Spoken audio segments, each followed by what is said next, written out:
meeting with me at this very short time of notice. And let me first and foremost say I sincerely regret coming late. It's due to technical issues, trying to fix a lot of things that just came up just suddenly, and we just have to look for a way to try to fit it in. And I want to say a very big thank you once again for joining me.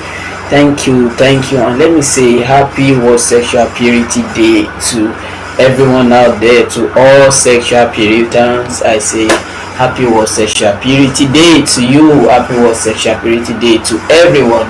Let me just try to come in by saying that, of course, the concept of sexual purity is not for a day. So the fact that Sexual Purity Day is being observed today does not mean it should end today. No, it shouldn't end today. It should be a continuous practice, a continuous exercise, as a matter of fact, a lifestyle. I repeat, a lifestyle. Sexual purity is a lifestyle endeavor. It should become part of you. It should become all of you. So that being said, going to the topic, it says living a sexually pure life in a clouded world. Living a sexually pure life in a clouded world. Come to think about it, where sexual sanity is going out of the track. Many people out there, the context of sexual purity is gradually becoming a thing of the past, old fashioned for them. As a matter of fact, coming to some people discussing the matter of sexual purity is more or less like, what is this one saying? Come on, in this century, go. And I remember vividly, I was once in a class whereby a lecturer, for that matter, was declaring that he told the newly intake students that if you are a virgin as an 100 level student and you still graduate as an 100, as if you graduate as a virgin, still there's something is wrong with you. That statement gave me a very big concern. Imagine a lecturer stating that a student who got admission as a virgin is not expected to graduate as a virgin. Come on, what happens to the consciousness of living a spotless life? So you can see now that the topic of sexual purity is becoming a very big issue today, such that even a lot of people who are standing for sexual purity are now feeling intimidated, are feeling, I think I'm odd, I think I'm this.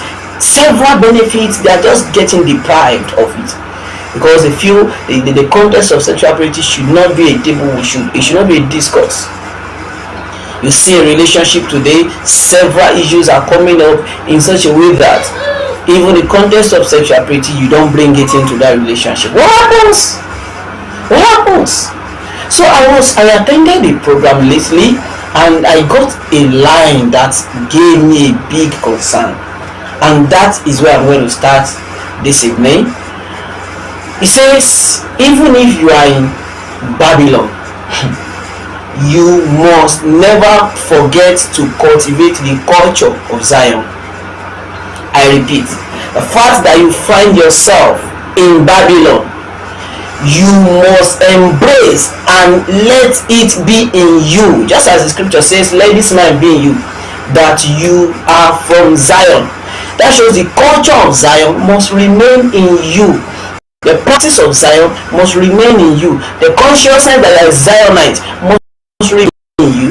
In the sense that even if it happens when some captive were in Babylon, and then they came to them and said, come on, sing to us a song.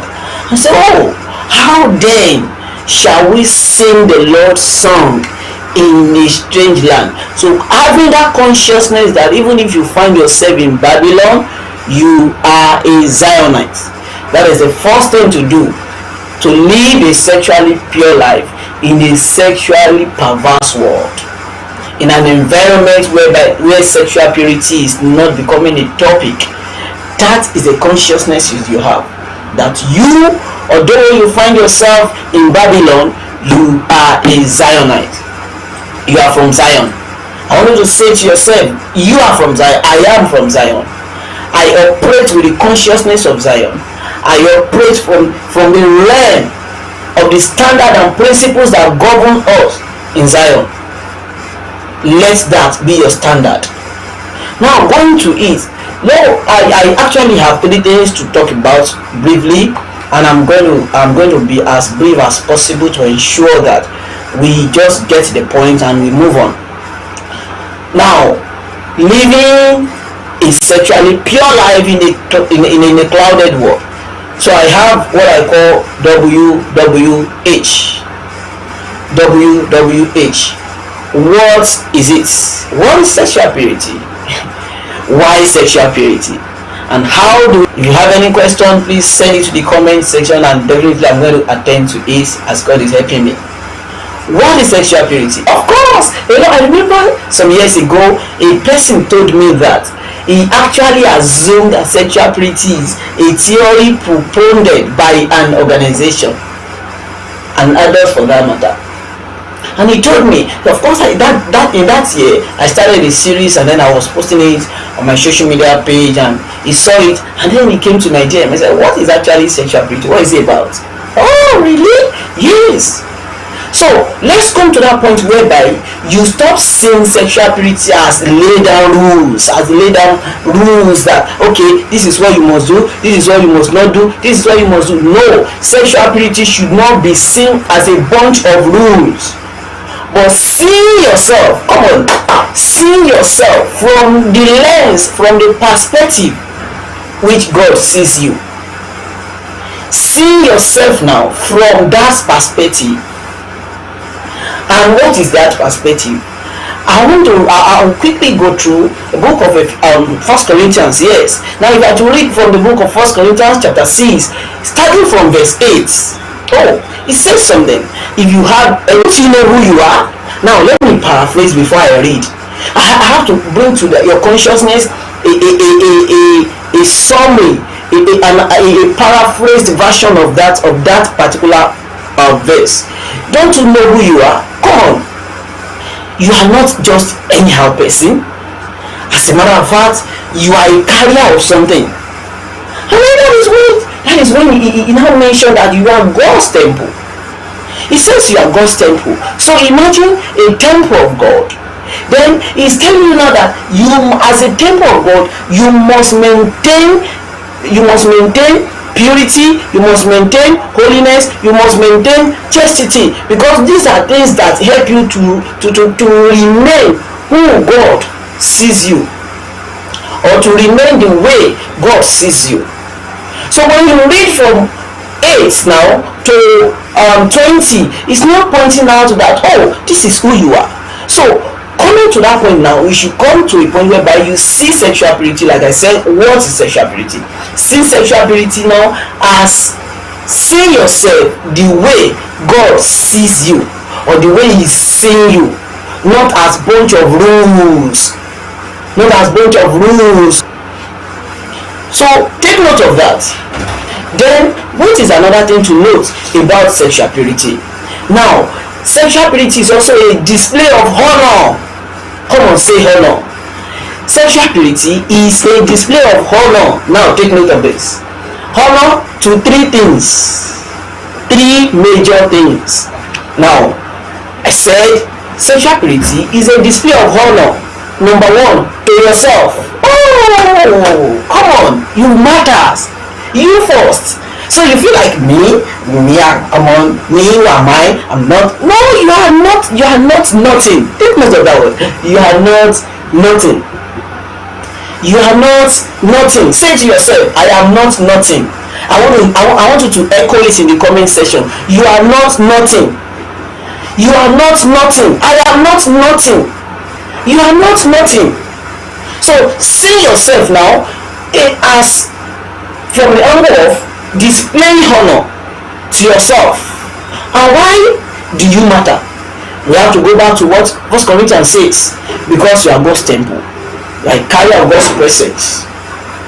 So that is why you must ensure that you display honor to yourself. So why should a person just come and touch you anyhow, and you just laugh it off? You don't laugh such off. That is a derogatory attempt to your honor, to your value. Then a display of honor to yourself, one, a display of honor to others. Oh, as you value yourself, you must also learn how to value others. You must value others. A display of honor to yourself, a display of honor to others.